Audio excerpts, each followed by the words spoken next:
it's real. Oh, jeez. I was ready. I really was. Oh, whatever. I'm going to go back to bed. Call me. Call me when you want to do this. That sounds really nice right now. I could totally sleep right now. Okay, we are taping. It's going. Here we go. Here's the read. Okay. It begins. Ladies and germs in 3, 2, 1. Coming up on TMS, we walked right up to the edge of tomorrow and liked what we saw. 20 million people can't be wrong. Hershey is not happy about pot being sold in their packaging. Tracy Morgan got in a really bad car accident. Bill Watterson, Ninja, returns to comics. Major spoilers. Your emails and more on this episode of The Morning Stream. Yes, sir, my friends, that was the original, the first Tarzan, Elmo Lincoln. And just think, here, 34 years later, here he is, a vigorous, powerful man now, Elmo Lincoln. Hello, Art. How are you glad to see you, Elmo? Spry as ever, huh? Sure, Art, I'm still swinging from trees. I imagine down Wilshire Boulevard, I can see you. I got a favor I've got to ask. They'd never forgive me if I didn't. What is it? And that is that barrel chest of yours. I want you to expand it there and give forth with that original blood-curdling jungle call, will you? You mean this?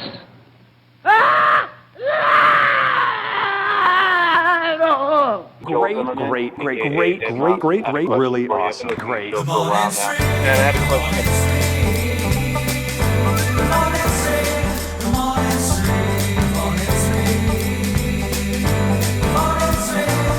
This is the morning stream. It's just what the doctor ordered.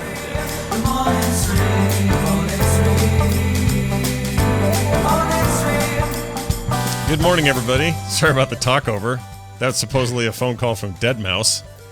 I forgot that was in there. Hey, Brian. Yeah. Welcome to the morning stream and listen to this. Thank you. Listen to this one more time. Hold on. Yes, sir, my friends, that was... Sounds just like Tarzan. It does. That was actually the original swinging across a chasm on a vine noise. Yeah, I'm completely convied that that's Tarzan and nothing else. What I do. Good hell. Hey, it's Moon Day. It's Moon Day morning. It's Monday, June 9th, 2014. 2014. It's the year 20,014, everybody. And we're here. And the sun is expanding and is about to engulf the earth. Yeah. Do we know when that's supposed to happen? Are we supposed to be ready for that, or is that a long way? They don't know the year, but they know it's going to happen in November. Okay. Wow. It's going to be November when it happens. That's fantastic. So we don't know which November. Worst Thanksgiving ever. It's me and it's Brian, and it'll be a Thursday. Yeah, it'll be a Thursday. So no TMS PM that day. Right. Maybe we'll get a morning one in though before it happens. It'll be fine. It's the morning stream, and it's me and it's Brian. It's that day I told you. It's the 9th. I can't believe it's the 9th. It's crazy. A month from now, Nerdtacular will be over. So put that in your pipe and smoke it. Aw. I know, it's a little bit of an It's over before it even began. Yeah, that's true. But it's coming. It's coming fast. But we're glad to be here for another week of shows. Thank you all for being here. Brian, I went and saw a movie over the weekend. Yeah, I did too. Did you see The Edge of Tomorrow? I did indeed. Or did you go see the Cancer Girl Chronicle movie? I did not see The Fault in Our Stars or Maleficent. Okay, all right. So you went and saw the one I saw, which is good. So we both saw The Edge of Tomorrow. We're not gonna here. So after taking a bit of a raking over the coals over the weekend about spoilers, getting into a bit of a Twitter tiff. Yeah. Was it the Game of Thrones? Yeah, because I had made the comment, hey, everyone, what's your prediction? Do you think they'll mesh the most recent 2 books into a single season, or how do you think they'll stretch that out? Because Feast of Crows is very different. It's he had originally meant that all to be one book anyway. Right. And what ended up happening is by splitting it, there are a bunch of point of view characters that just aren't in there. 2 divergent paths that take place simultaneously. Yes, right? correct. And in Feast of Crows, there's no voice to a lot of main characters you're hearing a lot from on the show kind of disappear for an entire book. Not because they're dead, not because of any other crazy weird spoiler. They just aren't in there. Doesn't mean they're gone. They're just not talked about. So I made the comment, hey, what do you guys think they'll do? And a bunch of people had ideas. And one of them said a very specific thing, which was, I won't use the name here, but yeah, I don't think they can go a whole next season without showing so-and-so. And I retweeted it. retweeted it, retweeted, and everyone screamed spoiler because that guy. A spoiler apparently is any knowledge of anything. Right. I think that's what I've come down Well, to it's here. funny because I was thinking the same thing this morning. There was, it's not a spoiler for me to say something about last night's episode. See, now I'm all worried about it. Well, This is the problem because you could Yeah. say to me, "Oh, last night's episode was epic," and that alone is enough for somebody, someplace, to be spoiled somehow. pretty uneventful. Really, it was just the whole thing took place in a diner. Yeah, that all those rumors that it was the most money they've spent in the entire history of the series, that's all false. Really, is that what they're saying about last night? That is what they're saying. I haven't seen it yet, but They could have saved money on the intro. That's all I'm going to say. On the opening segment, they could have saved a lot of time and money. And well, there's another 35 grand we'll never get back. Put the model Right. away. Yeah, exactly. yeah. I think it's just funny because people, whatever. Everything's a spoiler. Like, guess who's in a movie? Hey, Brian. I heard that there is a lightsaber in the next Star Wars movie. I know. I'm sorry, I didn't mean to. Oh, have I spoiled it? Because I feel bad now that I have spoiled it. Dang it. I also heard a rumor that the music's going to be. That's what the music's going to be. And I also heard another rumor. There's going to be a scroll of yellow text at the beginning. I actually heard that the Star Wars theme is going to be done by Alicia Keys. Oh my gosh, that'd be great. Is that not the case? That'd be great. I like Alicia Keys. Are you a fan? I like her. I like Alicia Keys. I like her music. I don't think I think if you stray from the John Williams theme, you're done. Yeah. You're basically lost. Where did Han Solo go? It'd be like what they do with the James Bond themes and like do a new performer. Yeah, that'd be It's great. a song about Mace Windu. It's as easy as shooting womp rats back home. Anyway, Power converters. I would listen to Power Converters by Alicia Keys. So anyway, what was my whole point? Oh, there is none. So Spoilers. we're not going to spoil Edge of Tomorrow. No. It is a very good movie. It is clever as all hell and back. Very smartly written. And intense when it needs to be, funny when it needs to be. Just a great You know what? Let me tell. Okay, Brian, I have in my back pocket the recipe for successful movie blockbuster in my pants here. All right. Right here in my It's your pants. I'm going to pull this out of my pants and I'm going to say, look at this. And you're going to say, whoa, look at that. And I'm going to say, yep, those are the ingredients. And the ingredients are basically that movie's ingredients. They just nailed it. All right. And I had a ball at that movie. Yeah. However, Sure. I mean, you liked it, right? What'd you think? I really liked it, and I might even say that I'm starting to come around on Emily Blunt Oh, I love and her Emily chin. I Blunt. can get past her chin. I was always past her chin. I'm all the way. We're on the fourth date already. She's a hottie. I really like her a lot. I think she's interesting. She's a great actress. She's got a face that tells me she doesn't care but cares at the same time. There's something weird going on there. I like it.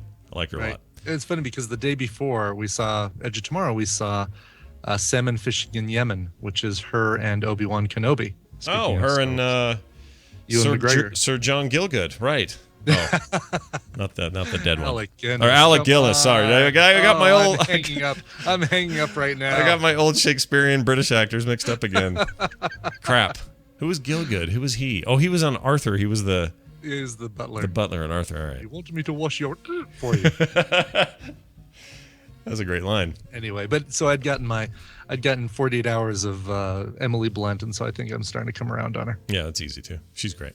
Here's the deal, though. We're in this movie, and I got great seats. Kim purchased them early. You do the assigned seating everywhere we go here. Still crazy we don't have that here. I don't get it. It's weird. It's amazing here. It's the thing that saved movies in Utah.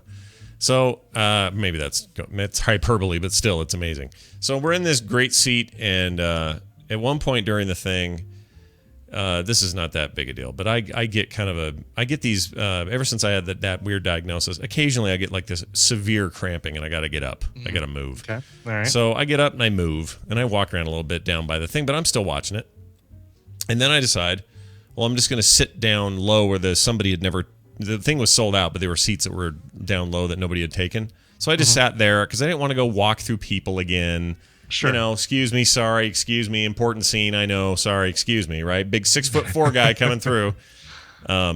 So I did that, or I went down there and sat there, and here's what I hear about, I don't know, it's a kind of a quiet scene in the movie. I hear this.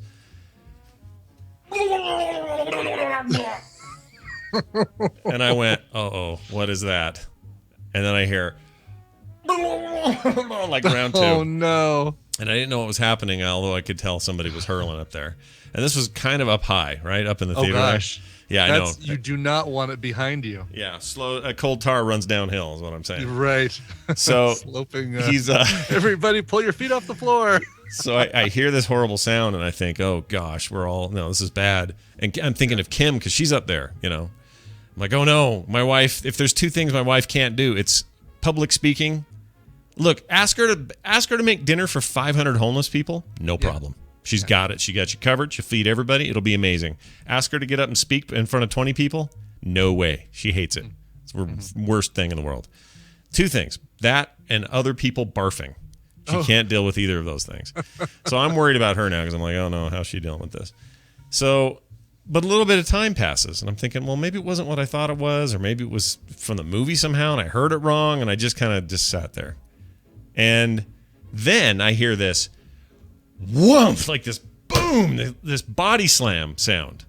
Okay. And I look up the aisle, and some lady is now gotten up, but she had just biffed it.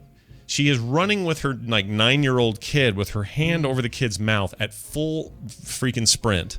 Oh, geez. To get him out of there because apparently he's about to hurl again. Now maybe he may have been like victim number 1 of being near whoever Ralphed up there, and now he's gonna Ralph. He was just in the hot zone. But these people body slammed. I mean, just like ka-junk into the ground. And nobody knows what's going on. I stood up and said, "Is everything okay?" Is everything okay? She goes, "Move!" Like that. I went, all right. Like she's gonna sit on that grenade, basically.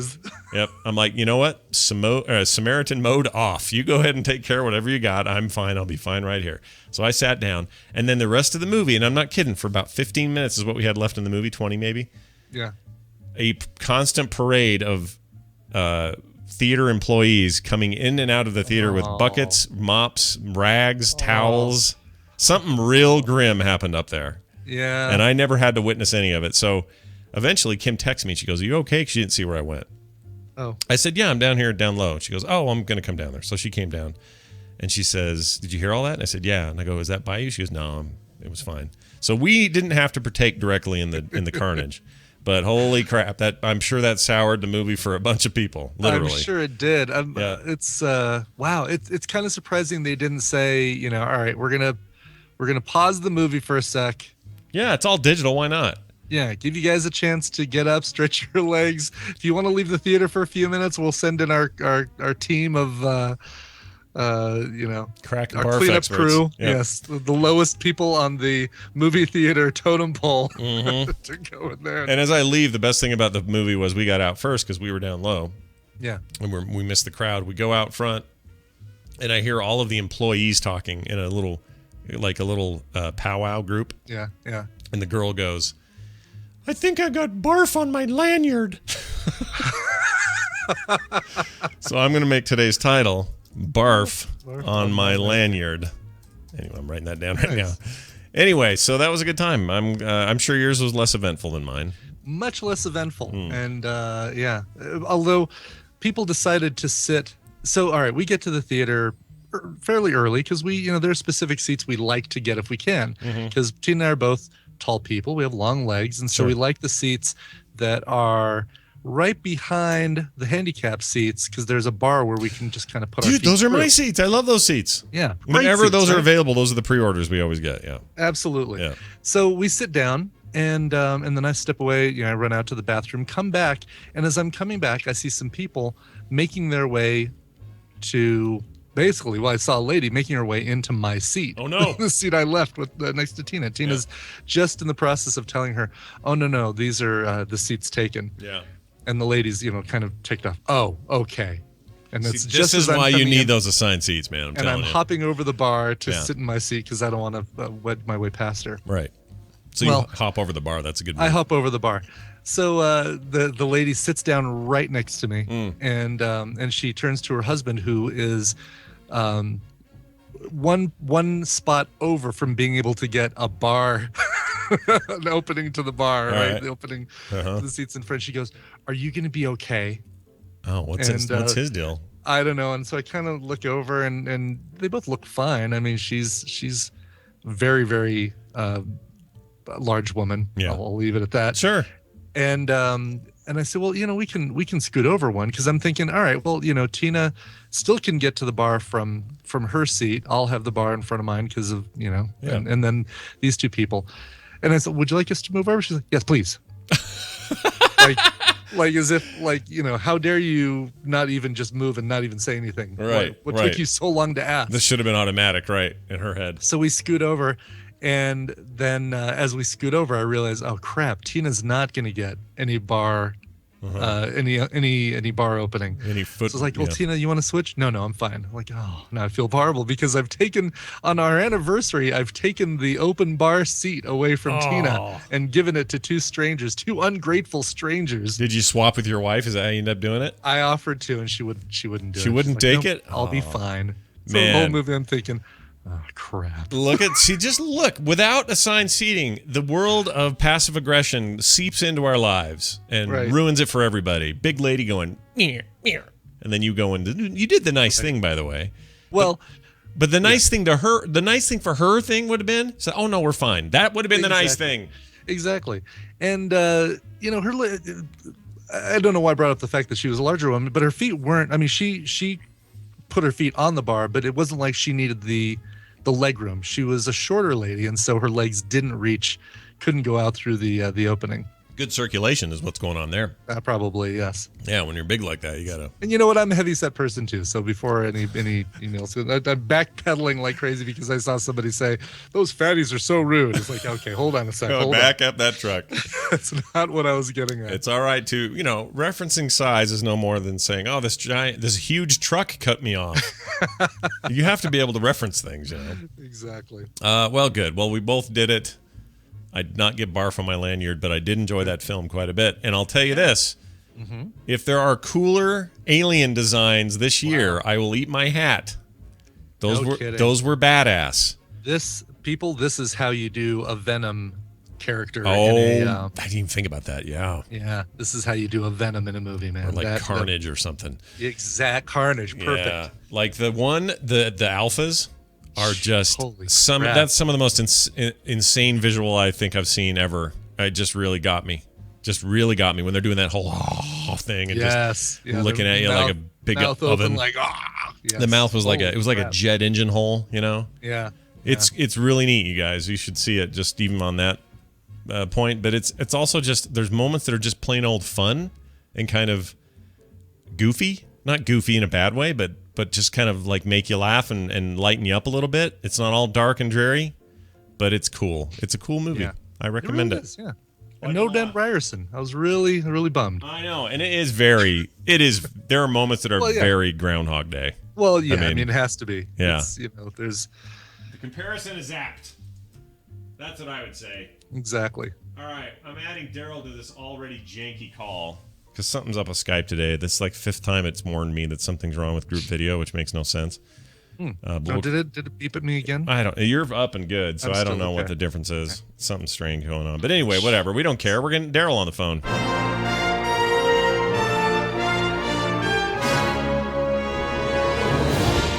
It's Stump a Trek Nerd, brought to you by.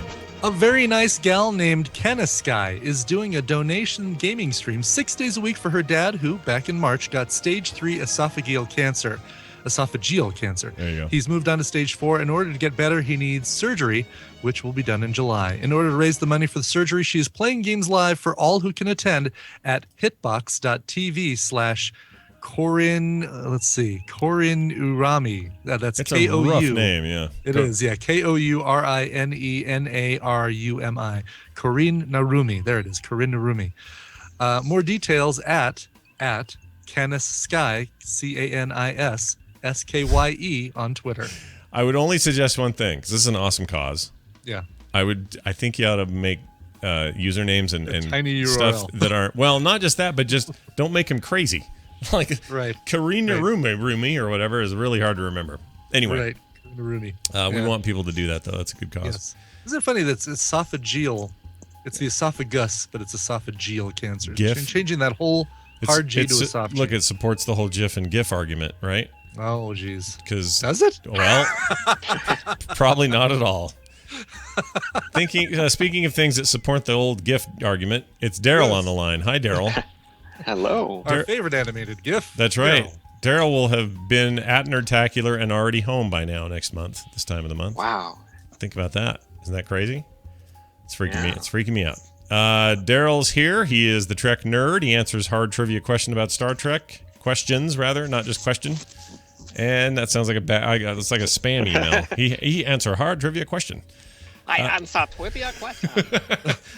So we're going to ask him now to do that again. He's going to do it now. And if you're offended by the accent he just did, you can email him directly. The Trek Nerd on Twitter. All right. Here's your question, Daryl. Captain Pickard, John Leake Pickard, sometimes would go or like to go play Dixon Hill, Detective Holodeck stories, because that's how the Next Generation rolled. They all had their weird little fantasy life. He played these on a couple of episodes of the Next Generation. What city is the setting of these holodeck stories? Is it A, New York, B, San Francisco, C, Chicago, or D, Los Angeles? Or New Jack City. Yeah, New Jack, dude. Oh, yeah. Remember that movie? I do. That was the thing. That's back when gangsters wore berets and huge chains. Yeah. It was basically Run DMC, the movie, was what that was. So, Daryl, while you pontificate on the potential answer to that question, let's play a little game called this. Hold on. What's going on here? Hold on. Everything's not working. Are you hungry? Aren't you hungry? What's a foodie? Hate days like this. So, Daryl, and Brian, you guys want to need another one of these things? Let's reach into the mystery box. I'm only going to taste it. Today is my 100% don't eat crap day. Wow. Yeah, I got to have a few days like that. Because over the weekend, I was having a little trouble, and I think I may have broken my rules a little.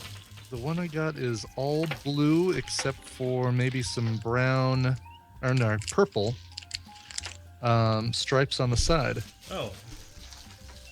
I think I've had And that. mine is all blue and just all blue. Oh, okay. I'm going to eat it all blue as well. I think I have the one you have, Daryl. It looks like it's kind of a dark, not dark, but what kind of blue is that? Like a deep sea blue. Andorian blue. Andorian blue. Actually, very Andorian blue. Yeah. All right. Like a very bluish teal. Andorian, So they're that- the ones with the antennas, right? Yeah. Okay. Yeah. Not the half face guys. No, those are No. binars. All right. No. They weren't. Were they? The half face guys? Yeah, they weren't binars, were they? Binars are little squirrely guys that were like. Yeah. Didn't they have half faces? Black and white. I'm thinking of the barber. Remember the barber that cut? Oh, yeah, that guy. That trimmed Picard's hair. Real rough job there. Bring in a real expert for that. Yeah, no kidding. No, I guess the binars. No, never mind. They weren't half black, half white. I was confusing the. The cookie from Seinfeld? Oh, no. Right. All right. Well, here we go. All right. Pulling this out. When you went to see that movie, was there barfing in the movie or just in the theater? Just in the theater. No barfs in the movies. Oh, I know that kind of blows in the face of our commonly held belief that all movies have barfing in them. Well, no, because in the movies where there isn't barfing on screen, there will be in the theater. Oh, okay. See? That's what brings balance to the Force. I'm trying to think. I saw something on TV or a movie this weekend where people were totally barfing. Oh, Stand By Me? No. I've been watching. Oh, that is the king of all of them, though, isn't it? It really is, yeah. Band of Brothers. I'm still in the sort of middle of, and there's a bunch of that in there, or there has been. It's a really good miniseries. Holy crap! You forget how good that was. All right, this is super minty, like Oh, yeah. way minty, Really, I have no mint in mine. almost That's the one I have. almost medicinally minty, like Yeah. something the doctor Chemically, gave you. almost. Yeah, I don't like that one, but I'm not a mint guy. Actually, it's more winter. Is it wintergreen? What's the flavor of Pepto-Bismol? Is that wintergreen? pink chalk is the flavor of Pepto-Bismol. I think I just had some pink chalk. All right, well. Yeah, that's not good. Yeah, I don't love that. It's just too. I know some people probably really like it, but it's like licking your grandma's neck after she got gussied up for a night out. All right. Well, Daryl, let's screw that. Screw that. Let's get to birthdays. What's for birthdays? That would be Chip Chalmers. He's 61 today. He directed 4 episodes of TNG and 2 episodes of DS9. Chip Chalmers sounds like everybody's name in this Band of Brothers show I'm watching. They're all named that. They all have these 40s. It's Chip Chalmers, see? It's like names like that. That's great. He comes from that era, of course. Is he still with us? As far as I know, yeah. 61. Right. That's actually old. pretty young, yeah. Mm-hmm. Okay. I mean, just 10 years ago, he was 51. 10 years before Quite that. an impressive mustache, too, that Chip Chalmers. Right? Mm-hmm. Oh, Chip Chalmers. Chip Chalmers and his stash. All right. Daryl, good job with the birthday there. That's good, and happy birthday to him. Let's get back to your damn question here about Picard and playing Dixon Hill. And this detective lives in what city? New York, San Francisco, Chicago, or Los Angeles, California? Well, I know it's not the first one, so I didn't even write that down. In Los Angeles. No, it wouldn't be there. Why would that be? You sound so convinced. Nobody talks like that in Los Angeles. Oh, like Dixon Hill? Yeah. Yeah. Well, they did back in the day, wouldn't they have? I don't think. You know what? The funny thing is, I don't think anybody talked like those people. Like all those film noir movies and things, they made it sound like everybody was like, "Oh, listen, she walked into my office, see, she was a beautiful dame." I don't know if anyone ever said those things in real life ever. Right. Bolians, by the way, are the race with the half black, half white faces. Bolians? Bolians. They're the great uniters. Big thanks to Vro Baby in the Tadpool for that one. Yeah. Well, they'd be cut down the middle. Oh no, I guess no. Bolians are the one like the barber guy. So it's just blue with the stripe down the middle. Like they were made in a mold. Oh right, they were right like a little green army man with the seams on the edges. Yeah. Like they need to trim that off with an X-Acto knife. Sure. Yeah. Yeah. Like Bill Doran made them, and he wasn't quite done yet before they shipped him off. Yeah, he's like, oh shoot, we got to get these off to Dragon Con or something. Stat. I don't have time to trim off the edges. Exactly. Well, all right. You're right about that. You're right. That's the guy I was thinking of for the barber. The half black, half white guys. I'm trying to think. Those are more. from TOS. Sharon? And, yeah, Sharon. They were from Sharon. All right, Sharon. Were they the great example in the universe of how they solved the racist problem in their lives, in their culture? They actually just sewed everybody together. They failed horribly. Yeah. Sarah Lee's Sharon. Oh, yeah, there you go. Don't the seam. All right, sorry. Back to the point. What's the damn point? Answering the question. Yes, you're narrowing it down. I distracted you. I apologize. All right, narrow that thing down. Okay, let's go with San Francisco, because otherwise this wouldn't be a good question. You think so? Why? Because everybody thinks they're Chicago, because, gangsters, Yeah, that's true. The stereotype would definitely be Chicago. So you say San Francisco. Let's find out if you're right. Is it San Francisco? Is it?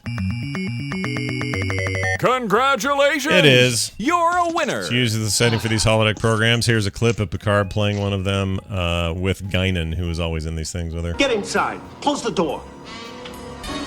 Who's the doll? She's, the doll's my cousin. Oh. Yeah, Gloria from Cleveland. I'm sorry about this, Gloria. I didn't actually mean you to get involved. She knows nothing about this, Johnny. Right. What do I look like, a jamoke? You ain't nobody's cousin, and you ain't here on a visit. Now, what do you know about my money? Your money. The money he stole! You stole his money? Don't listen to him, Gloria. He's lying. Oh, holy shit. It takes a great actor to act badly like that. Right. Ugh, that's Don't listen to him, Gloria. Ugh. Look, I love John Stewart. I love Patrick Stewart. I love Jon Stewart too, but different reasons. That's terrible. That was terrible. That was awful. Let's never speak of this again. Yeah, it's like watching a great artist draw stick figures. Ugh. Yeah, it is. Yeah, exactly what that's like. All right. Well, fine. Let's get to the point here, which is you won, and that's good. That's real good. Daryl's the Trek Nerd on Twitter. Follow him. And also listen to his show, This Week in Trek, at thisweekintrek.com for Star Trek goodness every single week. Him and Mike knocking it out. And the Grumpy Cast. Daryl, what are we playing today? Got some game for us? Yes. This is sent in by Ken P. Sent 3 months of stuff, but we'll just do one at a time. Okay. Is this a Unix command or Star Trek alien? Okay. Here's your theme right here. Toxic hell stew. Toxic hell stew. All right. That was Tim Cook on the Apple keynote last week.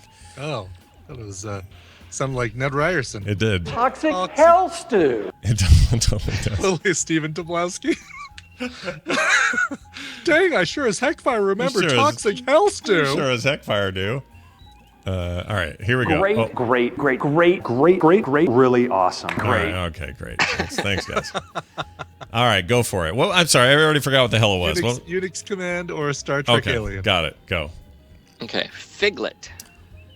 Figlet. I lean toward nerdy Unix command. I do too, yeah, because I can't imagine any self-respecting Star Trek writer would say, he's a figlet. Yeah, a figlet of your imagination. Right. Oh, figlet. We're gonna say Unix command on this one. Yeah, we are. And you would be right. Yay. What does it do? Do you know what it does? I don't know. I should look these up. It's a small fig. Duh. I should look these up. Fantastic. Never more wisdom has been spoken here on the show.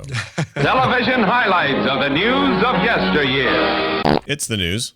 It's brought to you by the following: 2 guys, 2 assignments. Join Matt and Frank each week as they dive into the depths of geeky pop culture, challenging each other to the best or worst in comics, games, TV, and movies. Listen in as they defend why they love it or want to kill it with fire each week on Battle Geeks. With a Z. Check us out over at battlegeeks.com. That's Battlegeeks with a Z. With a Z. 20 million people get sick every year from the norovirus. Maybe that's what I witnessed there at the movie theater. As far Could have been, yeah. Here in the United States, the thing people call the stomach flu, erroneously. Excuse me. There's some right there. About 20 million people get sick from norovirus, referred to incorrectly as the stomach flu, each and every year, from eating at restaurants mostly, catered events, or banquet facilities. This is the main culprits. Mostly from eating in restaurants, catering, or banquet facilities. Okay, so basically eating anything that you don't make yourself. Correct, or things where they've got just bad food handling procedures, or some employee came in sick and handled all the food or something like that. Right. So I did a little more digging, and it's really bothersome what I learned about salad bars, Brian. Okay. I may never go to a salad bar again in my life after hearing and reading what I read. I don't want to know this stuff. Because think about what a salad bar really is the devil's plaything. Because you got people who are, not paying attention to their kids. Their kids are putting their hands in stuff. There's, the sneeze guard. I mean, who thought that worked? I mean, I guess it kind of works. It can only block so much. Yeah. People's hands still have to go in to grab the tongs. Yeah. And might brush the olives or the green peppers or something. It's like it's your frontline air division, but still 100 out of the 200 people died in that frontline assault. It's just not good. Oh, no. Nothing good comes from that. Norovirus outbreaks from the contaminated food in restaurants are far too common, says Dr. Tom Friedman. No, Frieden is his name. There's no man. Frieden. Director of the Centers for Disease Control and Prevention. That's the CDC. They're the ones that failed in season 1 of The Walking Dead. Right. All who prepare food, especially the food service industry, can do more to create a work environment that promotes food safety and ensures that workers adhere to food safety laws and regulations that are already in place. Norovirus is extremely contagious, Brian, with an estimated infectious dose as low as 18 viral particles. The amount on the head of a pin could sicken more than 1,000 people. Oh, that's crazy. Just think, all it takes is a little bit of that in your salad there and your big bowl. Oh, shite. Bad news for everyone. Goodbye, Ruby Tuesday. And this is the time of year, too, so be careful, everybody. Don't be bringing that to Nerdtacular is all I'm saying. Don't you bring that to me. Hershey sues Hershey. You know Hershey? Yeah. You make the chocolate and the whatnot? Little chocolate bar company. They're in Colorado, are they not? They're in Pennsylvania. No. Are they still? I thought they were in Colorado now. Maybe not. If they are, I haven't seen them. Well, this is definitely a Denver story because they're pissed. Oh, really? Oh, really? Okay. The Hershey, Colorado must be their division there. Hershey Company. Oh, company. Oh, CO. Maybe that's what I'm doing. Oh, but it still Lowercase. says sued Colorado marijuana edibles maker. That's what it Right. is. Right. So we got a local edibles maker. Yeah. And the Pennsylvania people are pissed. They're all That's right. vampires. That's anyway. how I would. That's how I would take this. Aren't they vampires? Pennsylvania. In Pennsylvania.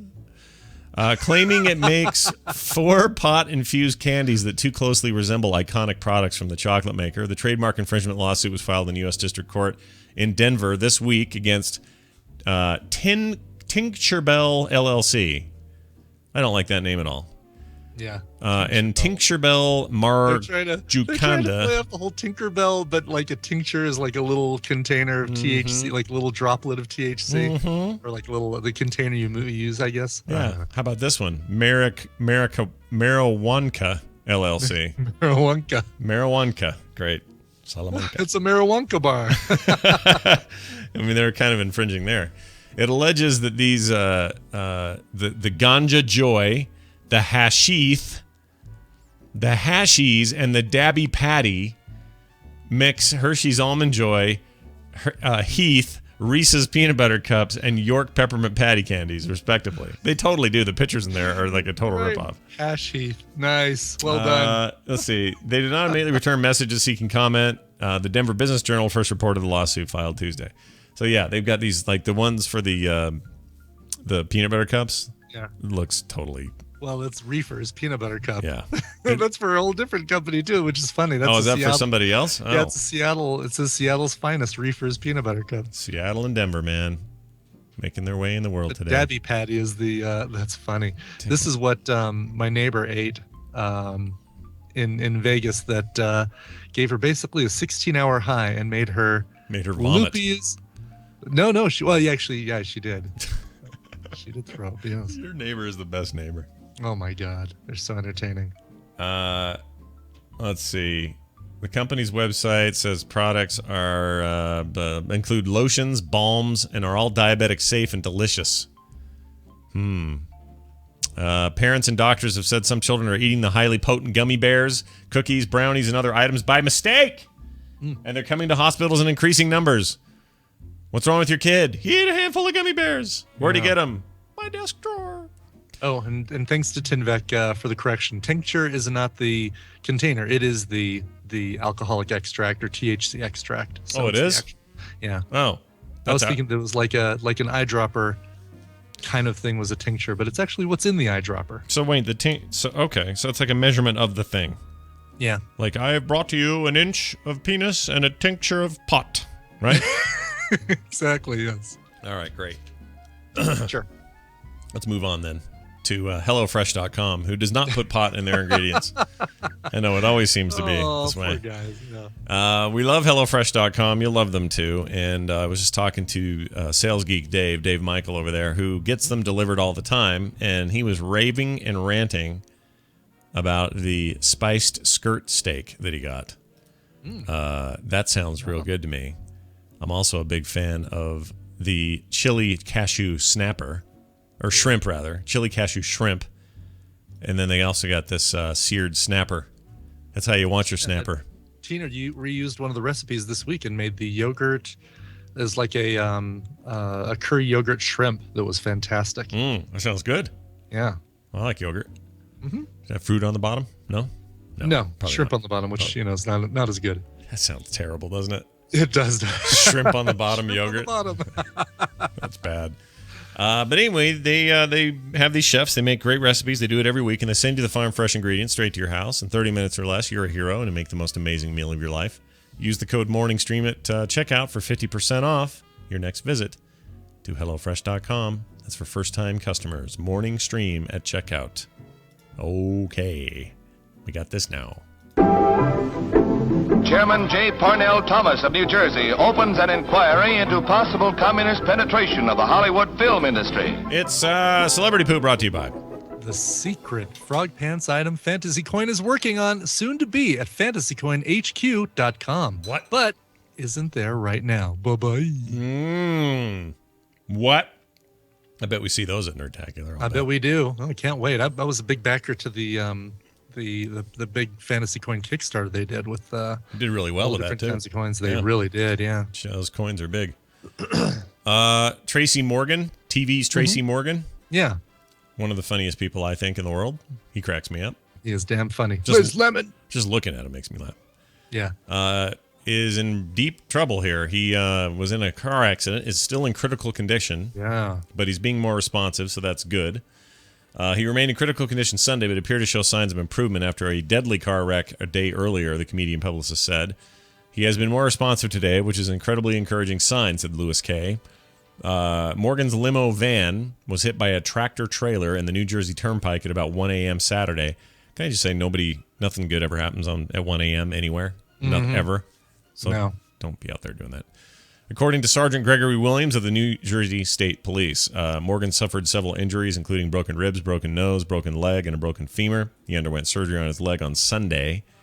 Said any road to recovery will be a long one. We expect him to remain in the hospital for several weeks at the least. The chain reaction wreck killed comedian James McNair, who performed under the name Jimmy Mack. I don't know who that is. I don't either. I looked at photos of him and I didn't recognize him, but he's probably been on a lot of those, young up and coming comics. Things where they've got a bunch of people going on one right after the other. I think I have seen him, and I think you're right about where I would have seen him is that kind of stuff, like Comedy Central presents. Right, exactly. He seems like a nice guy. Mm-hmm. He shouldn't have had to die. This is stupid. No. Let's see. There are other details here. Can't find it. The 35-year-old they held as the person who did it. Who started the crash or whatever. I'm trying to see if there's an update on him. Wasn't it truck driver it was charged a in the Walmart crash? truck, right? Yeah, I think so. Walmart truck drivers. There you go. There you Walmart go. truck driver. Truck driver charged. Not a good weekend for Walmart. He turned himself in, it says here. He's posted $15,000 bail. Comedians Artie Fuqua and Harris Stanton were among the injured, as was Jeffrey Malia. I don't know who that is. One person released Wednesday. 2 others remain in critical condition. Roper is charged with 1 count of death by auto and 4 counts of assault by auto after the tractor trailer he was driving crashed into the limo bus. A statement from Middlesex County Prosecutor's Office said. Whew. Walmart spokesman says, "This is a tragedy, and we're profoundly sorry for one of our trucks was involved." Well, is that all you're sorry about? Walmart, you got to be more sorry about other things. I don't know. I mean, it's sad your truck was involved, but whatever. We hope he gets he makes it out of there all right. That would suck. He's also got real bad diabetes. I wonder if that has any risk factor with all this. Oh, really? Yeah, has for years. No. Calvin and Hobbes creator Bill Watterson in the Yeah. news. This is great. Ninja comicked the world. Created a cameo without anybody really realizing it until it was explained. Almost 20 years ago, Bill Watterson walked away from Calvin and Hobbes, the wildly popular comic strip he created and illustrated from 1985 to 1995. Fans of the mischievous 6-year-old boy and his sardonic stuffed tiger have been leaving fans wanting more ever since. And he has been reclusive, man. Hidden away. Nobody knew where he was. Wouldn't talk to people. Right. Just super reclusive. I mean, yeah, you said it. That's the word, right? I mean, not reclusive in the sense that he just wanted his privacy. He didn't want to. He's not going to let everybody else tell him what to do. He wanted to do what he wanted to do. And anyway, he ended up doing a couple of cameos in the comic strip. Where is it? I already forgot the name. Pearls Before Swine. Oh, really? I love that one. I love that strip. 2 strips. Yeah, it's good. It's a good comic, right? And he came and did 2 of them, and everybody was like, the best part was on the website where these are published, like the what do you call it? The syndicate site. Yeah. The comments were like, that looks familiar. Nice Watterson artwork there. Like people were making fun of it, not realizing it was actually Bill Watterson who did it. So look at that. Artist That's so Patisse, the creator of this comics blog, he explains this whole thing and how it came to be and how he started interacting with him and how he agreed to even do this in the first place and how it all sort of happened under everyone's nose and nobody knew about it. I mean, this guy must be just in heaven right now, right? It's funny. I mean, even the lettering. So it's not just the artwork, but when you see the lettering, you're like, oh my God, that is the Calvin and Hobbes lettering. Yep. It's even the standard Pearls Before Swine until you get to the last panel. Straight up. And you know what it also tells me? Because it's really it's well drawn. I think it probably means that he has been drawing plenty, and we just aren't seeing it. Right. Because you get rusty. If you go 20 years or 15 years without drawing, you'd know. I mean, next year it'll be 20 years since he quit doing since the last one. Jeez. Yeah. That's crazy. So I know he paints, like that was well known, but I think he's kept his skills up is my guess. Huh. Anyway, there's that. Nice. Kind of heartening, Did it on his terms. Didn't kowtow to the whole bring it back, make a bunch of money, whatever. He just snuck something in on a strip he apparently liked, and was willing to do it. A couple of drawings, no big deal, and it, it's amazing. And to me, it's the happiest news of the week. So there you go. Yeah, and then it's only the first day of the week. Wow. Right, we got plenty of time left. Plenty of week left. Wonder what what everyone talks about him, but I don't know what's Gary Larson doing? He's got talent.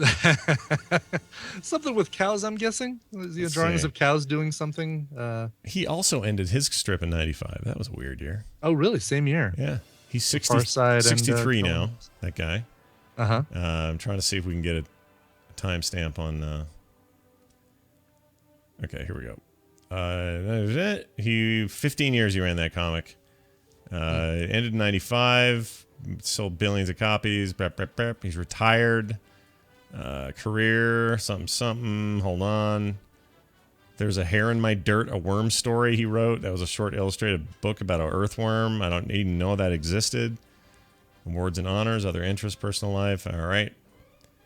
Larson has asked his fans not to repost his work on the internet. In a public letter, he told fans his work is too personal and important for him to have others take control of it. Sorry, there's a bunch of stuff on the internet. There's nothing you can do about it. Nothing you can do, Gary.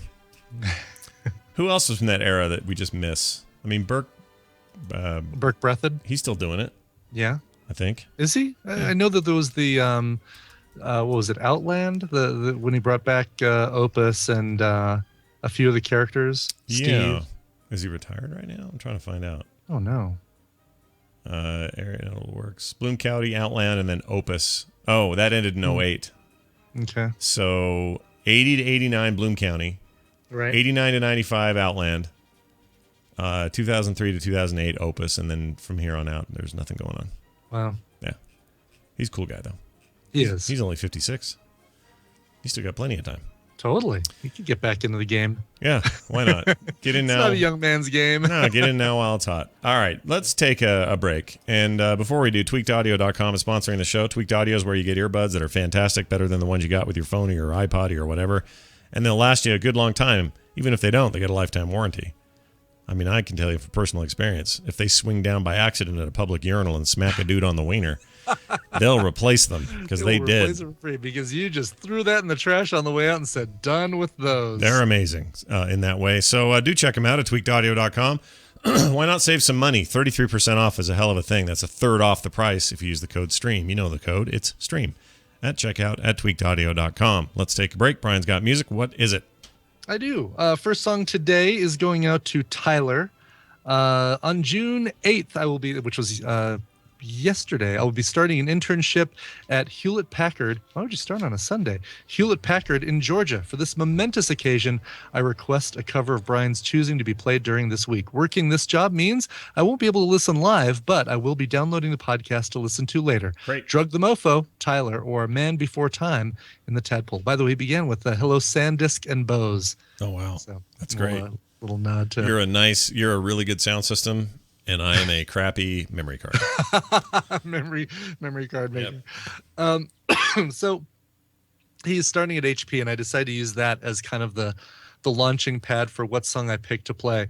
And when you think about it, there are a lot of songs that begin with the letters HP, like the Hanky Panky, Hash Pipe by Weezer, Honey Pie by the Beatles, Highway Patrolman by Bruce Springsteen, Hot Pants, Hot Patootie from Rocky Horror Picture Show, but decided to go with, and we played the Hokey Pokey last week, decided to go with, for another HP here, to go with Hocus Pocus. And this was a song that was done by Focus. I mean, basically, when you're a one-hit wonder and you name your song Hocus Pocus and your band's name is Focus, you've pretty much... Hocus Pocus by Focus?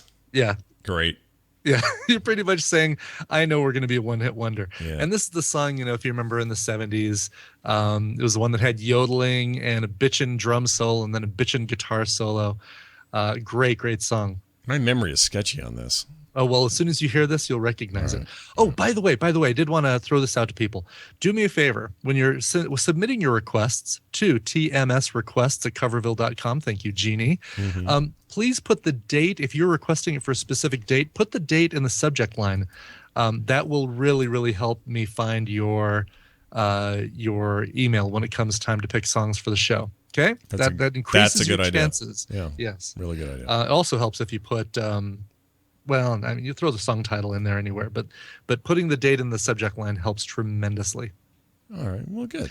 All right. So from that same album that I pulled the other song last week, the 20 Explosive Dynamic Super Smash Hit Explosions, which celebrated the one-hit wonders of the 70s, here are Spies Who Surf with their cover of Hocus Pocus by Focus. All right. When we come back, we will have Steven Schleicher here talking about some of the nerdiest things that happened during the week. I always look forward to that, so stay tuned. We'll be right back.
Great, really awesome. Great. Oh, brother, that gave me goose pimples right there. Say, I want to tell you what kind of a thrill you gave. To people like me, I remember back a good while, to middle-agers and to youngsters, seeing the original Tarzan. Thank you, Elmo.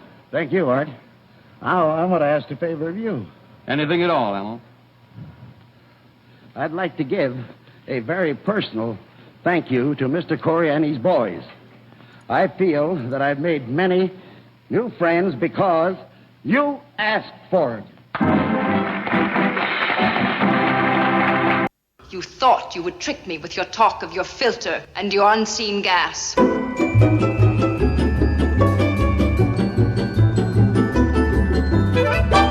They are all that is man. This is the morning stream. And we're back.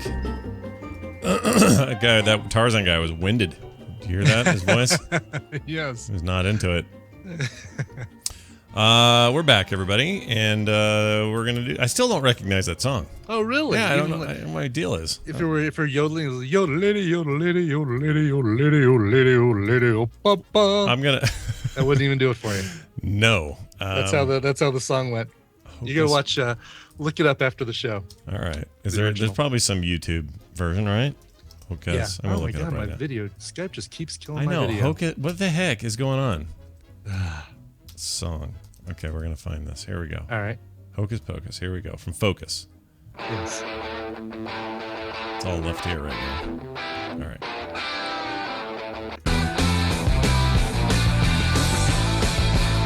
I can't believe I'm saying this, but I don't think I've ever heard this song. Maybe you haven't. That's weird. It's possible. Yeah. The one hit I didn't see or hear. All right. Excellent. Let's get Steven on the line. All right. If this freaking Skype can work. What's going on with it today? Was there a big update or something? Or something changed? No idea. Yeah. I hate it. I hate it and I love it. What are you going to do? It's all we got. It's all we have. Nothing else you can do. We got to go. We need a theme for Steven. Here, Steven, this is your theme today. Right here. Gorgeous trash can. Gorgeous trash can, everybody. I don't mean that in any derogatory way. Steven Schleicher, are you there, sir? Hail Hydra. I mean, hello, Scott. Hello, Brian. Hail Hi. Hydra. Hello. Oh, that's all right. Look at you doing a callback from a movie that was like 2 months old. That's fantastic. I like it. You can never get too old with Hydra. I really want to go back and see that movie again before it leaves theaters. So do I. It's still in there. I mean, still going. Yeah, still in theaters. Jeez. Not in our theater. We have some. Do you guys do you do assigned seating in your theaters, or is it all grab bag still? Nope. Still a grab bag. I do like that concept, though. Yeah, I do like that concept, but anything no, east of the Rockies, you guys are weird over there. Like somebody was telling me that that's totally normal where they live in California, and like everything's reserved now, and I guess we do have some theaters here that are not reserved seating, but I hate them and never go to them. So, for me, there is no other way to live. No, I like the idea, but there's not. Rarely do our theaters get that full, even on an opening night for some movies. Stephen, quick opinion question here. What is the movie that you liked the most this year so far? If 2014 ended today, which movie did you pick as the funnest thing you saw? Oh man, it's a toss-up between Frozen and Captain America. Was Yeah. Frozen out this year, or was that out last year? That was last year. Tail okay, end well, of then last Captain year. America then. All right. Easy one. Gotten to see too many movies in the theaters. Do you feel like Frozen has suffered due to its constant use of its music everywhere you go? Okay. No. Right. I feel like it shouldn't, but I remember like back in the let's say Lion King days, Circle of Life, like that was everywhere, permeated life everywhere you went. Can you feel the love tonight? Exactly. And I remember Cheech Marin was in that. He was great. He was one of the hyenas. Anyway, yeah. The point is, I didn't let it ruin the movie for me then, and I'm not going to let it ruin Frozen for me now because I think Frozen's good. When you have two kids who sit in the back seat and scream out the songs as they watch it on the DVD player, then it never gets old. No, that's what kids are supposed to do. We should be encouraging this. Yes, and even all the parodies are even more fun. Well, you're a good man, Stephen Brown. Yes. Let's get to your stuff this week. There's some stuff, man. This Ant-Man deal we've been talking about for a few weeks about how they're with a director, without a director. Edgar Wright took a jump, and now we have a guy. We have a director for the most anticipated Marvel movie in years, and it's Peyton Reed. Yeah. Who the hell is Peyton Reed? Oh, he's a director. He's directed such movies as Yes Man and Bring It On. Hold on. Let me repeat that. Yes Man and Bring It On.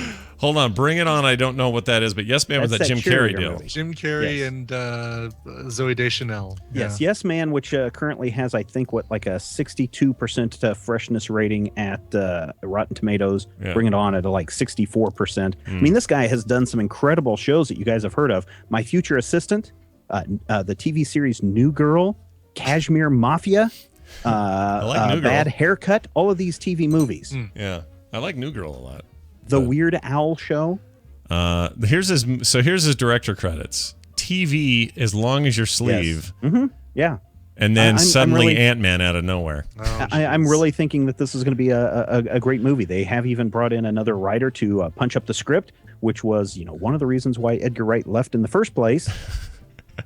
Movie's supposed to be in production already. Yeah. I have high hopes for Ant-Man. I can tell. When it comes out in theaters next year. I sense zero sarcasm from you.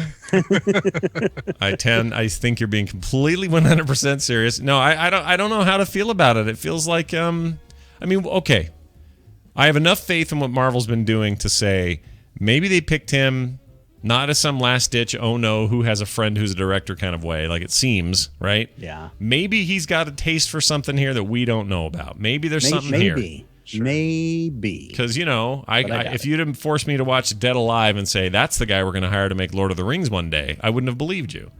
You know what I mean? True. But there's a big difference between doing Dead Alive and then having 20 years of made-for-TV movies and then suddenly say, hey, we're going to have this guy do Lord of the Rings. Yeah, that's a true. Big difference. That's true. Big difference. Kind of a jump. Yeah. He was already in the place where a lot of film directors go to die, right? Like he was already there. I don't know. TV series, especially some good stuff like you guys were talking earlier about Game of Thrones and Orange is the New Black and a lot of the stuff that's going on right now, a lot of people are actually wanting to move towards television. That's true. Because they see that as a way to have an extended work schedule overall. Some of the very best directing in that show has been from some ex Breaking Bad folk.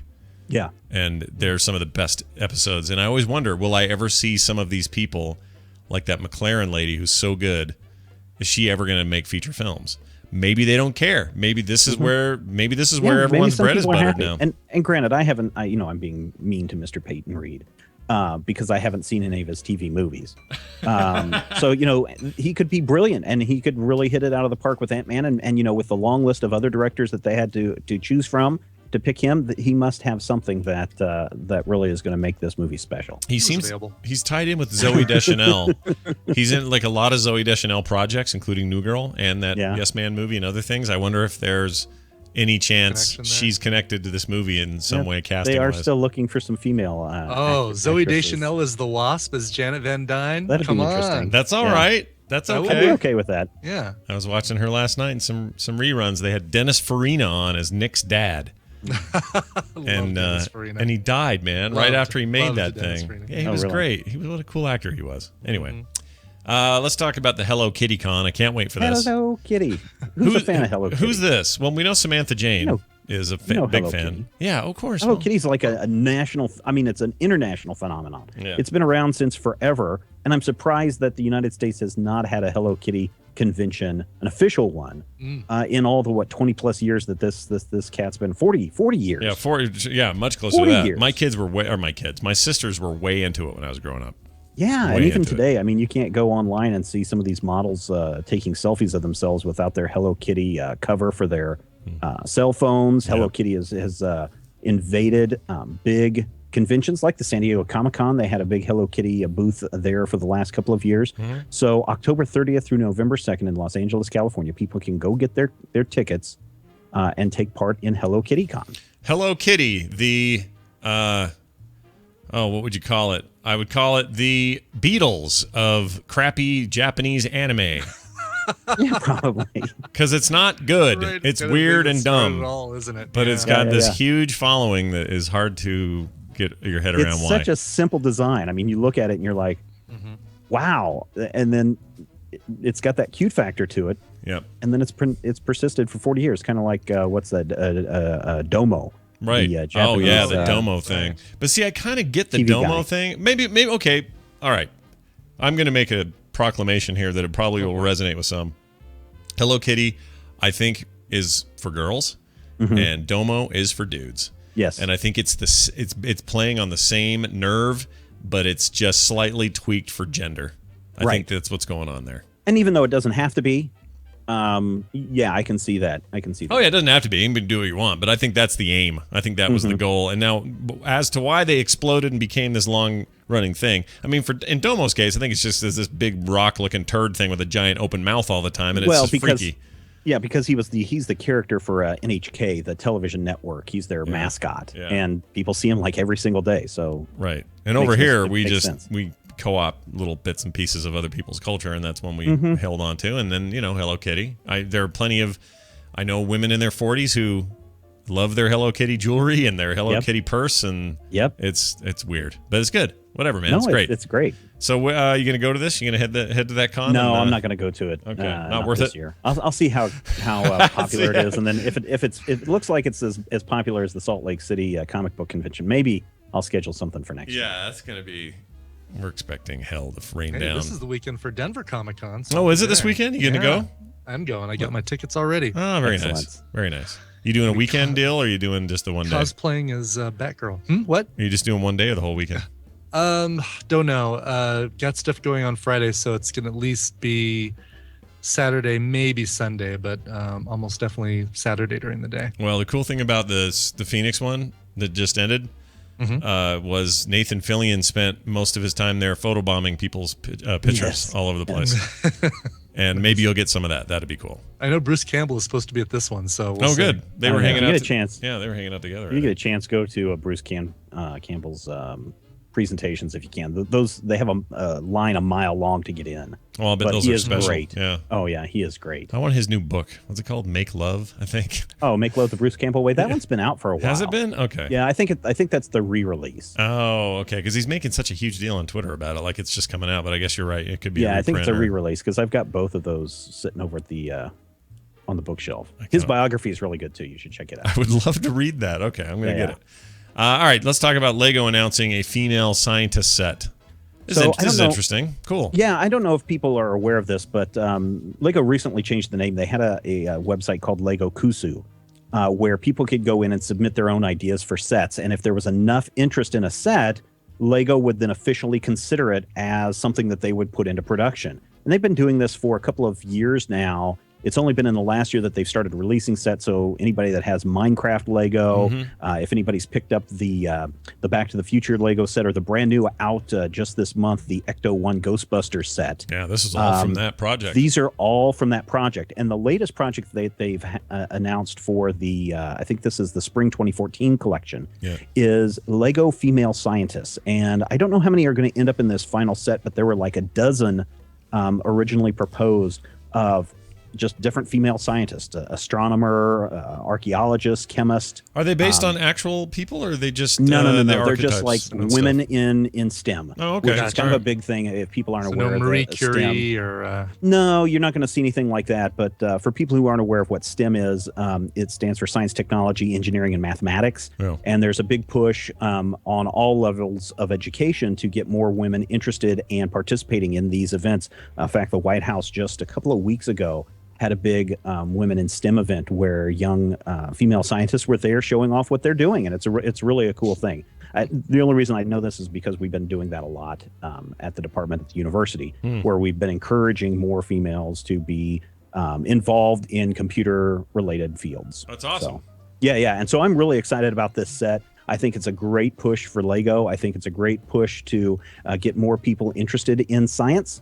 And certainly encouraging more young women to get into science as well. That's awesome. It's cool they're branching out into these kind of areas, and I just like that whole program in general, where they're now, these things can win and become an actual set. This set did beat out a Sherlock set, which many people were thinking was going to be a front runner. Now the next set that they're looking at for the summer has got some really great entries in it. It's also got 2 Doctor Who sets. And what's interesting about that is Doctor Who recently opened up more licensing and did an agreement with Lego. So I'm going to imagine that these next sets will be one Doctor Who set coming out of the next batch. We'll find out about that in probably, I want to say like August. That's cool. When the voting's concluded on that. I want to build my own TARDIS, though. I don't want some pre-built TARDIS. No. It'll be a little brick that you'll have to build up. Okay, because you know how they do that. They pre-make too much stuff, in my opinion. Well, I don't know. You guys, I've got a Lego build coming up later this week where I put together the Ecto-1. And with this set in particular, there are a lot of little pieces that you have to put together, over 500 pieces to put together this car. And it's fairly detailed. So I imagine that it seems depending on what set you're working with, they have some sets that have a lot of pieces, and then they have some sets, and there's a really cool set for like junior aged kids, and these are kids like between the ages of 3 and 8 that have more of the pre-formed stuff. So if you've got a young kid that's interested in graduating from Duplo into another set, Lego does have these, I think it's called juniors, but they've got like Spider-Man and Batman sets that have like maybe a lot of pre-molded, pre-built pieces that makes it easier for them to put together and a lot less pieces for them to lose. Oh, wow. So it's really cool. They can go check that out. All right. Spider-Man and Batman, popular with the little ones. Yep. Josh Trank got another Star Wars spin-off movie director. I don't know if you guys talked about this last week. We talked about the other dude, the Godzilla dude, but we haven't talked about this guy. Yeah, so Josh Trank has been hired to direct a standalone Star Wars movie. It should be fairly interesting, only because Josh Trank is really known for a lot of found footage type stuff. And most people know him from Chronicle. Yep. Doing the new Fantastic Four coming up. He's doing the new Fantastic Four, and now he's doing Star Wars. And what's interesting is we posted this earlier last week or late last week. Josh Trank actually did a Star Wars fan film when he was younger that actually was a found footage Star Wars film. Oh, no way, dude. Where people are at Leia's 21st birthday party, and it's a bunch of, bro dudes starting a fight, and then lightsabers open up, and there's a lightsaber battle, and it's all from this point of view of like a handy cam or a cell phone camera, and then somebody gets stabbed, and then stormtroopers show up at the end. You can go find that over at majorspoilers.com or on YouTube. Just go search for a Josh Trank Star Wars film. That's amazing. And it's really interesting. It's really interesting to see. Now, will we get a found holocron footage movie in this spinoff? I don't know. I don't think so. I don't think Disney would go that far. No. But it would be very interesting to see those two mashed together in the big screen. I think we're going to, judgment will have to be reserved, obviously, but I think we're going to get a real taste for what he is capable of in terms of tone and direction and action when we see this Fantastic Four reboot. Yes. And that'll be the big test. And I doubt that one very much is like Hank finds an old piece of DV tape somewhere, and I doubt they go that way. But no, but I would imagine, I'm just going to make a prediction that a lot of the origin story stuff is going to be told through security cam footage. No, well, that'd be cool. Inside of a lab. You think so? I'm just going to make a prediction. I'm not saying 100% sure that's even just as a nod to I could see that. Just as kind of a nod, or just as a hey, let's try this as a different way of telling this origin story. Well, I've made it no mystery that I'm super stoked about these spin-off movies and just the whole kind of Marvelization of the Star Wars stuff in general. We may all regret these words one day. I may one day go, oof, that was too much. I don't know. There's some of me, parts of me think we are now heading toward saturation with the Marvel stuff. Not yet. I'm still enjoying the hell out of it, but there's just this little fear in the back of my head that says, sometimes too much of a good thing, Yeah, right. And I don't want them to ruin it. I want to keep this high for as long as we can keep it. But the Marvel movies that are not owned by Disney, the Fantastic Four and the X-Men, it'll be interesting to see, and Spider-Man, it'll be interesting to see how those continue. I think with Ant-Man and especially Guardians of the Galaxy, those two are going to be real touchstones to see how successful the future movies are going to be, or how far Marvel/Disney continues this franchise past their third round of films. Yeah, we are at that point where you've made 3 Iron Men, you've made your you got a couple of everything else under your belt. You can make third sequels out of all that, I guess. Yeah. But then what? I know we have Doctor Strange coming up. That was announced. Yeah. And director announced for that as well. Somebody was saying there was some rumor that Liam Neeson was going to be cast as Doctor Strange. Did you hear that? I don't know about that one. I know a lot of people are talking about Jason Leto as Doctor Strange. Jared, sorry. Yeah. And then people talking Johnny Depp, of course. Doctor Strange. Which if you guys have seen Ninth Gate, that would be. That's a really good Johnny Depp movie. Here's the current list of casting rumors for that movie. Jim Caviezel is one of them. Patrick Dempsey, Nestor Carbonell. Yeah, underline. Yeah, eyebrow Richard guy. Alpert from Lost and Deflator Mouse. Yeah, he was in the Batman. Oh, yeah. Yeah. Corey Stoll, Skeet Ulrich. That won't happen. Hugh Laurie is somebody was saying.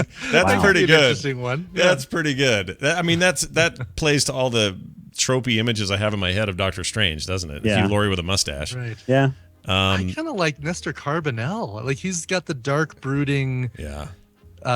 He's handsome, but he's older. But he's he's got a lot going on there. You're not wrong. He'd be all right. Yeah. John Hamm, they're talking about.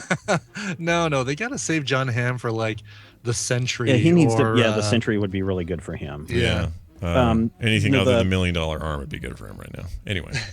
Who did you say? What's his name? Like the second name on that list that you Jim hit? Caviezel, Patrick Dempsey. No, Patrick Dempsey. Patrick Dempsey, McDreamy. Isn't he? I think he's in Guardians of the Galaxy. Isn't he playing Rocket Raccoon? There would be a little hard to. Bradley Cooper. Oh, that's Bradley Cooper. Yeah. I get those two confused all the time. Yeah. But I know that they've been trying to get him into some other work with Disney Marvel, so that wouldn't be too far off the path. Patrick Dempsey looks like that porn actor. I can never remember his name. There's some famous porn actor guy. So every time I see Patrick Dempsey, I'm like, wow, that guy's really moving up. And then I remember, no, he's not the porno man. No, he's the he kind of, I don't know, has a little bit of a Hugh Jackman thing going on. A little bit. Yeah. I don't know. I see Doctor Strange, and I made this prediction last week on the Major Spoilers podcast. I think it would be interesting to see Jeffrey Combs play Doctor Strange. Oh I think my he's just gosh, dude. I think he's just got that. He's so entrenched in that Lovecraftian mythos characters that he's done in Reanimator and everything else. Of course, there's also a Star Trek tie-in too. But I think it would just be real interesting to see him as Doctor Strange. Just get a cheesy mustache put on him. I'm all in some for brain this. temples, and then let him go. Chew Wait, the you're scenery. talking about the guy who was Wayun in Deep Space Nine? Yeah, he's in every Mhm. Star Trek thing ever made. Yes. That guy. Actually, he was both Brunt. Yeah. Ferengi Brunt and Wayun. Yeah, he was, and his character, his blue antenna guy thing in Enterprise is one of the best things about that series. Oh, Reanimator. I forgot about that. Yeah, he was in Reanimator. Remember with the John Kerry head? Remember that whole thing? Yes. What a weird ass thing that was. Naked zombies bouncing wieners around. That was a rough movie. Well, I like all your ideas, Steven. I always do, but I like these ideas the best. We'll see which ones play out. Yeah, we'll see. All of this stuff, as always, can be found at majorspoilers.com, a place that I love to go and frequent. And if you follow you on Twitter, it's also a good place to see all that stuff. Anything else going on that you have? No, nothing big right now. Like I said, later in the week, well have that Lego build of the Ecto-1, so people can check that out. And Nerdtacular at the end of the month, beginning of next month, rather. It'll be good old Steven and pals will be here, which I'm really stoked about. It's always good having you guys here. It'll be exciting to meet everybody and see everybody and hook up with old friends again. So good times ahead. That comics panel is going to be good. All this is going to be good. All of it is going to be good. None of it bad. Ladies and gentlemen, Steven Schleicher, Major Spoilers on Twitter. We'll see you next time, man. Have a great day, everybody. Next time, man. I Hail said. Hydra. Hail Hydra. I can't talk today. Skype, do this one more time, and I'm gonna punch you. God, did it? It's doing work it on out my again? end, where it's like it just throws an error and says, Right. You know what it probably is, if I'm honest. What's that? I hate the new version because I still have to use what do you call it? Snow Leopard version. Yeah. And because of that, I have to use an old version of Skype, or else it bogs everything down. And I think maybe I've come to the edge of that, where I have to upgrade soon. So It's on the edge of yesterday, is what he is. I don't know what to do. Come find me when you come back. When you wake up, come find me. Come find me. Boom. All right, that's it. That's everything there that we've done. We're gonna do a couple emails though, and they are brought to you by BunneyDisco.com. Give your plants an extra boost with Bunny Bomb's Black Powder Seed Boost made from pulverized bunny poo. Only at BunnyDisco.com. Use coupon code MORNING to save 20% on your order of Bunny Bombs, crafts, plants, and poo. BunnyDisco.com. Oh, killed your video again. Perfect. Because of bunny poo. Bunny poo killed my video. Pulverized my video. Bunny poo. Hi, Scar and Bruise. As a high school teacher, I'm pretty patient, and I try to see the best in people. I also gave it 2 full episodes, but I'm sorry, I will have to fast forward through any 5-question Daniel segments. I love Scott's stories, and love is all in caps. I love Scott's stories, but perhaps Daniel can just send in his questions and Brian can read them. Love the show, bro. Teresa. So Teresa's an old friend of the program, who I love immensely and respect and a great deal. Is that Rogue Tess? It is. Yeah. And not that I'm trying to call anyone out or have have a any sort of online battle here, but it's funny. It continues to be a big giant split. It's very divisive. Yeah. There's no like, it's okay. It's either I can't listen to that or it's amazing. Don't ever stop. Right. So I don't even know what to make of any of that. We'll make them few and far between, so that for the people who enjoy it, it'll always feel fresh and fun. And for those who for the people who hate it, don't worry, you won't hear it that often. And we'll warn you. We'll say, hey, it's coming up, so fast forward here or whatever. Anyway, check this out. By the way, thanks for all the emails during the week. There was too many to read about gluten, for and against. Mm-hmm. It is a much, like anything in modern life, it is a much more controversial, volatile topic than I had assumed.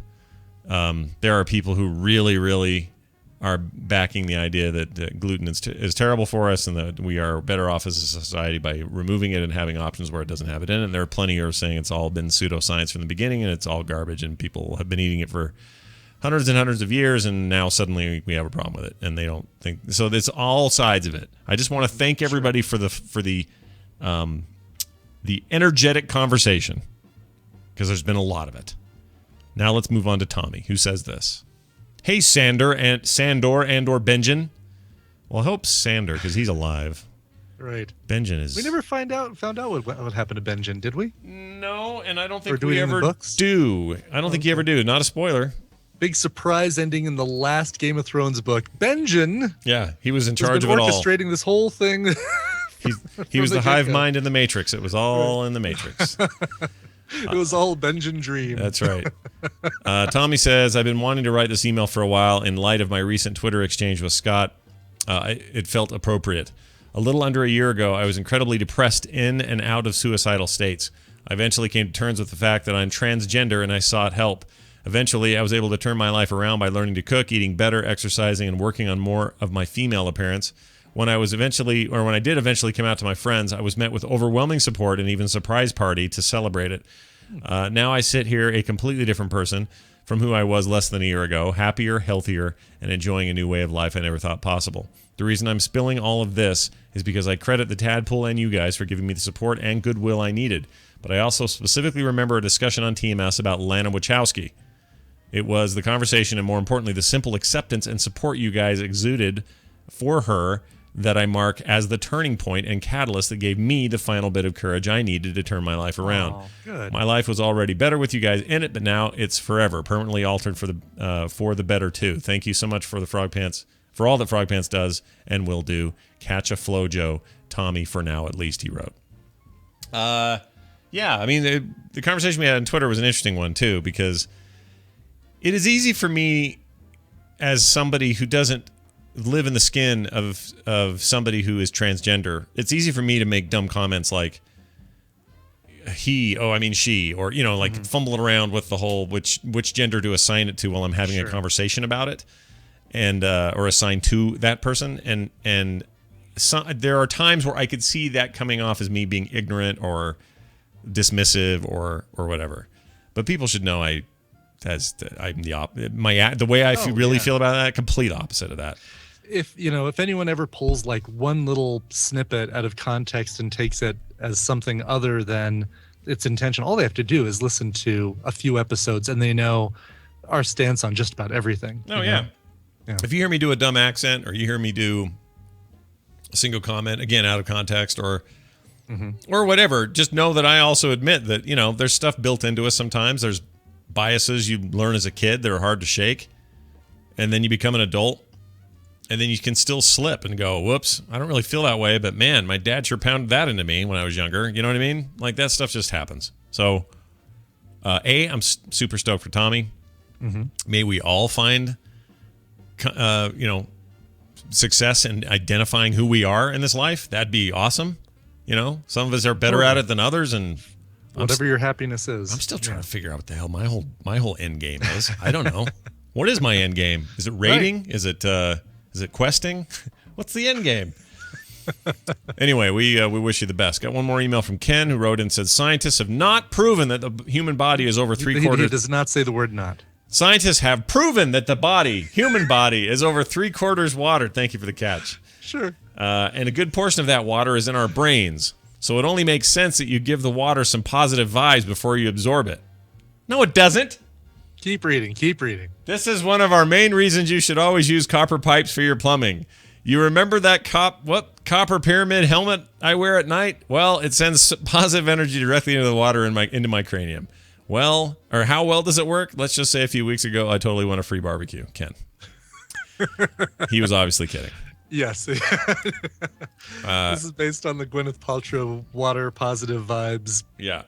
There were some people there were some people who defended it. Really? I'm not calling them out though. Please do. No, I can't.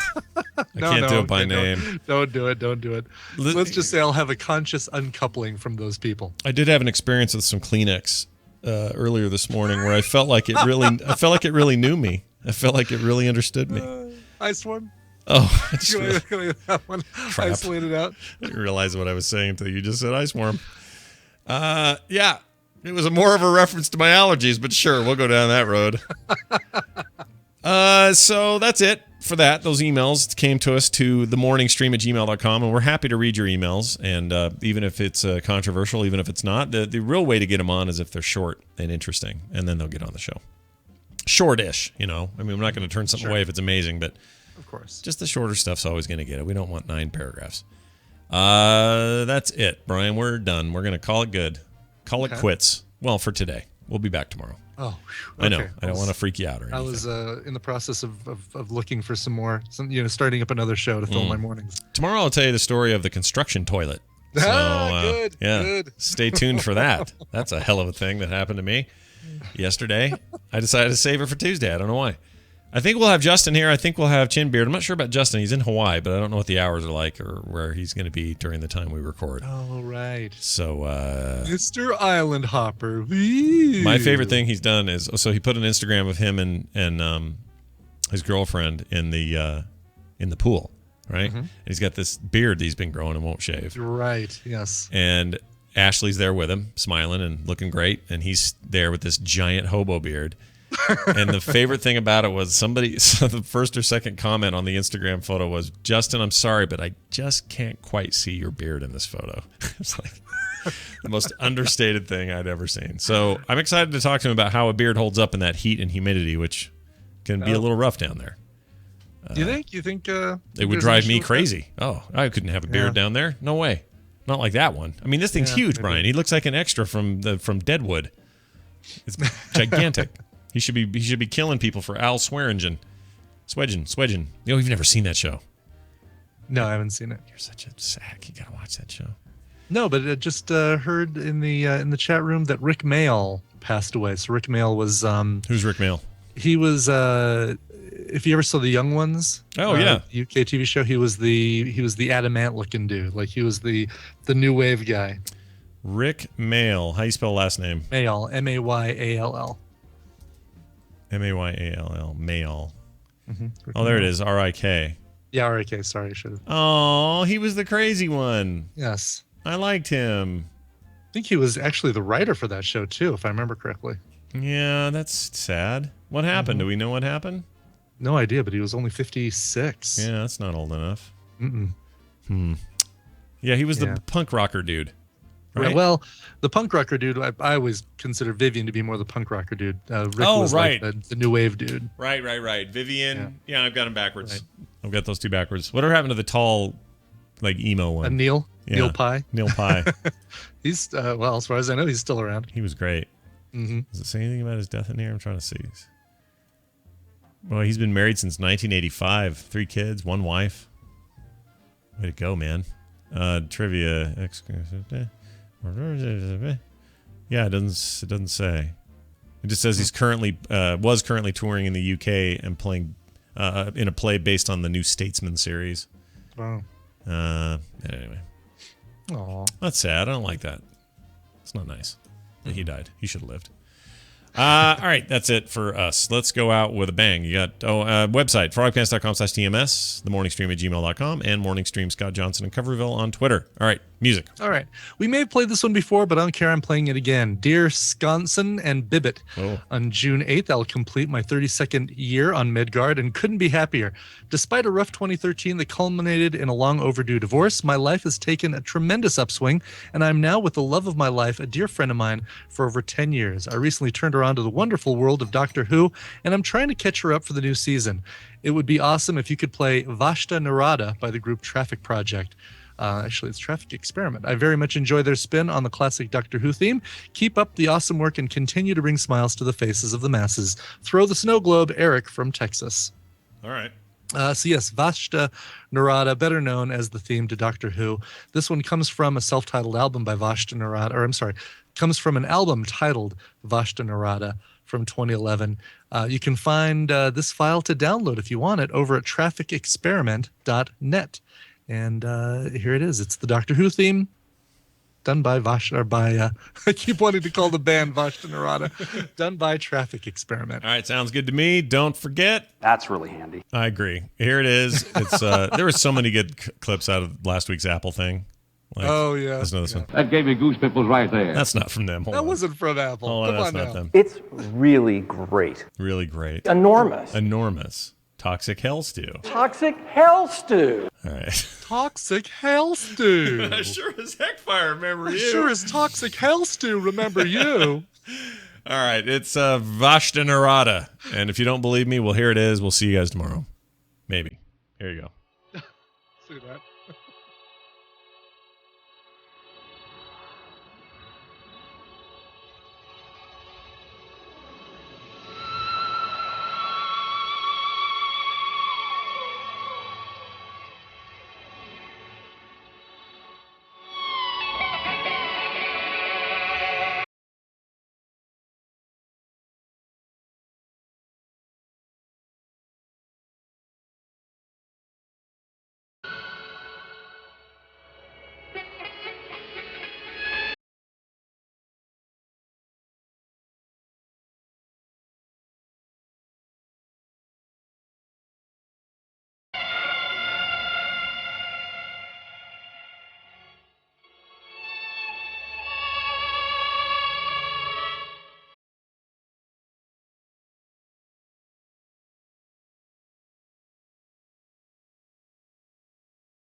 podcast is part of the Frog Pants Studios Network. For more information about this and other shows, visit frogpants.com. Audio program so good, it's like you're there. That gave me goose pimples right there. Yeah. Yeah, dude. Her. Weird old man. All right. We did it. Yes. Yes. I am so tired today. Aw. I ate a pear while we recorded. Did you really? I did. Pair of what? A pair of testicles. Oh. Veronica said she had chicken testicles in China. Chicken testicles. Thought I'd just share that with you. Thank you for that. That's how I do. Well, good. Well, I feel good about today. You all right with today? Went all right? No, let's do it over. Coming up on TMS. All right. Starting over, everybody. Sit back and relax while we record a new one. I hope I don't sound too tired for the show. You do not sound too tired now. Okay. Carson, you sound just fine, sir.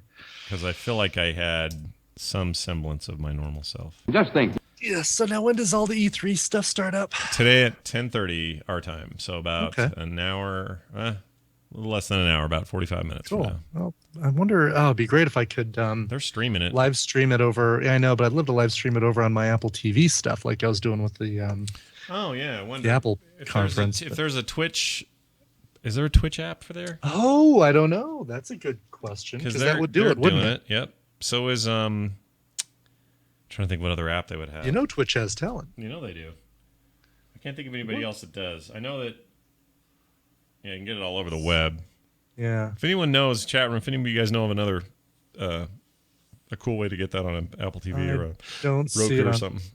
On Apple TV. So I might have to I could do Twitch on the PS4. Yeah, maybe? PS4 Twitch should work. Yeah. Or will that just let me see the PlayStation, the Sony? Oh, I don't know. That's a good question. Yeah. Oh, that's a good point. They're not going to. That's a good point. They are not going to show. Yeah, there's no way they're going to show like the Microsoft keynote on there. Probably not. Yeah. Chromecast I could maybe do though. There you go. That's the problem with these companies becoming bigger. Mm-hmm. When they become a huge influence, they lose their objectivity when it comes to, if they become the source for you to get stuff. It's kind of like people saying it's not fair that Valve owns Steam because anytime Valve makes an actual game, they corner the market too much. Right. I don't know. Huh. Comcast. That's Comcast. Yeah, no, I know I can just, stream it live on my machine, but I need to have something else in front. I'm working on some other stuff. Me too. I got things to do. I can't just sit there. Yeah. I got shit to do. Zachary.